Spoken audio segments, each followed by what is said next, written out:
The market for tough and rugged phones has grown considerably in the past couple of years. Licensed handsets from Cat have proven successful, along with many other brands. This has led to many devices marketed at tradespeople and anyone else after a more robust smartphone. A couple of years ago, choice in the rugged sector was fairly limited. However, now you can pick from many different styles and specifications.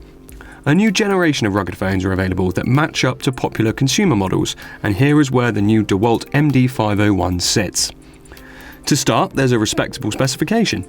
The 1.3 GHz quad-core chip isn't the fastest out there, but it's quick enough for regular multitasking and can handle some taxing games. 2 GB of RAM provides a smooth experience and also assists in multitasking. Of the 16 GB base storage, just over 10 is available to the user, showing some restraint in the Android customization. A 725-inch panel was used rather than a full HD 1080p panel. The higher resolution would have been nice, but it's no deal breaker. This is still readable and a standard configuration for mid-range phones. The touch layer is recessed behind toughened glass, and overall sensitivity has been optimised for use when the screen is dirty or if gloves are worn. This occasionally leaves you pushing on the screen, as very light touches are not registered. Toughened Gorilla Glass is also used to avoid scratches and nicks, plus the panel itself has extra backlighting for easier reading in direct sunlight. It's worth noting that Gorilla Glass won't withstand heavy direct impact. The final panel is tougher than most you'll find, and the military standard spec does show the phone withstanding repeated drops from 2 meters. That said, a heavy direct point impact will still crack the screen. The MD501 though will better survive a drop or hit than a regular phone. You should still take precautions though.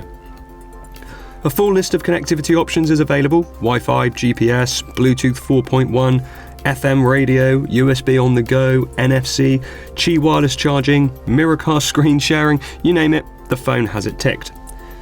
Finally, the phone is dual SIM ready, so you can also run 2 phone numbers at the same time. It's a thick and fairly weighty phone, to be expected when trying to position itself as one of the best rugged phones available. It manages to not be overbearing though.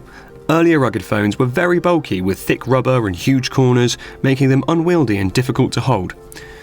DeWalt's MD501 has a symmetrically cut rubber external body around a metallic chassis. The yellow-black colour scheme marks a product that unmistakably belongs in a work environment, yet won't look odd next to a consumer phone. Unless you have giant hands, it's still difficult to use this one-handed, although it remains easier than the older, chunkier handsets.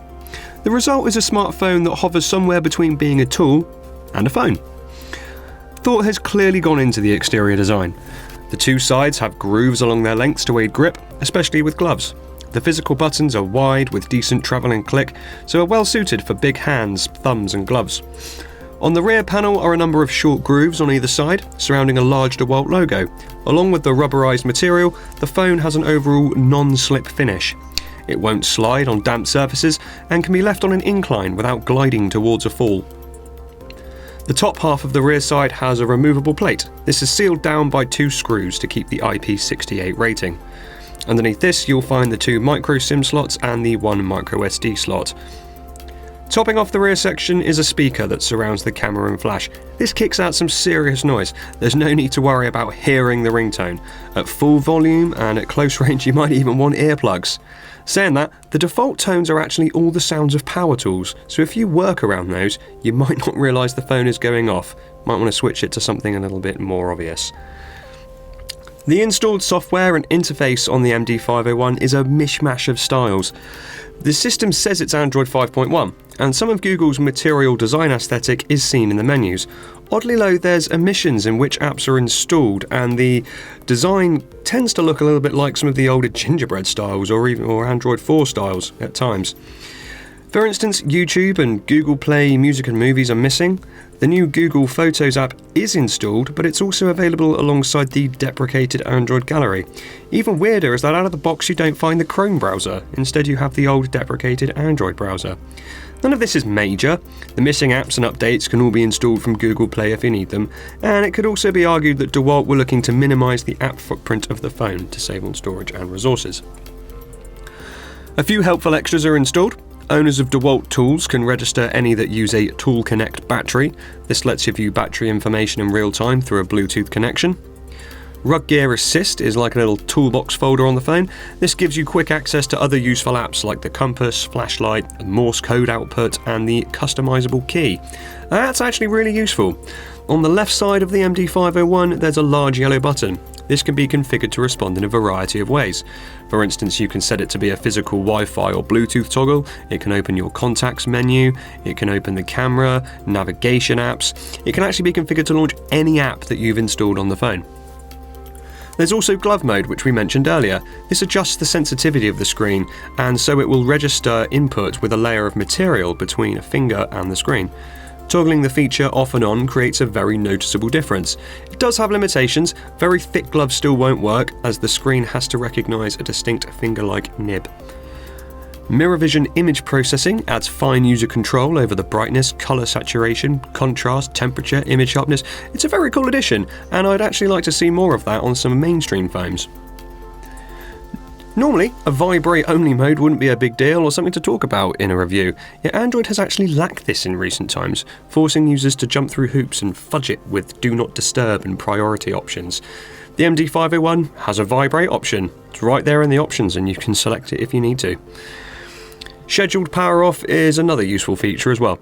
With this, you can set a specific time-day combination to shut the phone down and boot it back up. I wasn't expecting much from the camera on the DeWalt, so I was actually pleasantly surprised. It's an area overlooked on many smartphones not manufactured by the big brands. The application on the MD501 offers lots of options, including a dozen or so processing filters and techniques to play with. You can switch between auto, live shot, and motion tracking, and a face beauty mode for picking out portraits.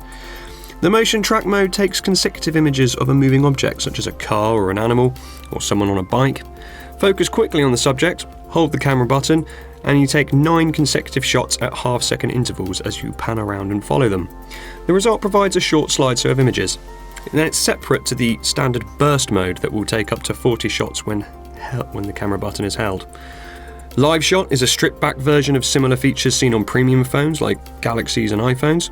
This is where the camera saves a few pictures just before and after you press the shutter. This lets you browse through the resulting images and pick the best, compensating for tiny differences in position and focus. Aside from these presets, the app also allows for some finer tweaking of white balance, ISO, post-processing sharpness. Compared to the apps found on other mid-range phones, and rugged phones in particular, this is a welcome set of features.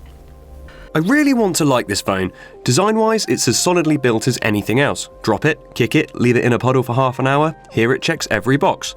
It does everything you'd expect from a mid-range smartphone, yet seems to be just missing a little something. That said, there's very little competition in this position, so you certainly won't be going wrong by getting one. I think the dated-looking Android implementation doesn't really help. That's a heads up to whoever's in charge of the software. This could really do with being updated to Android 6 or sticking closer to Google's design guidelines. Mind you, the target audience are probably less interested in this than me. I have to remember this phone isn't targeted at the fashion conscious or those who regularly use £600 super phones running the newest hardware and software. It's a tool, a workhorse, a companion for an active worker, and it should be viewed as that first and foremost. The price to power ratio nags a little bit as well. On paper, the MD501 initially seems a tad pricey. Again though, it's all too easy to overlook the rugged build. That's why it costs more than the internal spec suggests. On balance, the cost is clearly justified by the build quality. DeWalt's first smartphone isn't bad at all. In many ways, it's actually very good. It's a rock-solid smartphone and definitely deserves to sell well. Carving out a niche in this rapidly maturing category isn't going to be easy though, and the MD501 might lack a killer design quirk or feature to stand out amongst the crowd. New smartphones can launch to our fanfare then disappear in a couple of months, usually due to not delivering on early promises or by not advertising. This phone accomplishes everything it sets out to though. If DeWalt's marketing team can make some noise, then the MD501 deserves to succeed, and it could on brand recognition alone, hopefully enough to start developing the second iteration.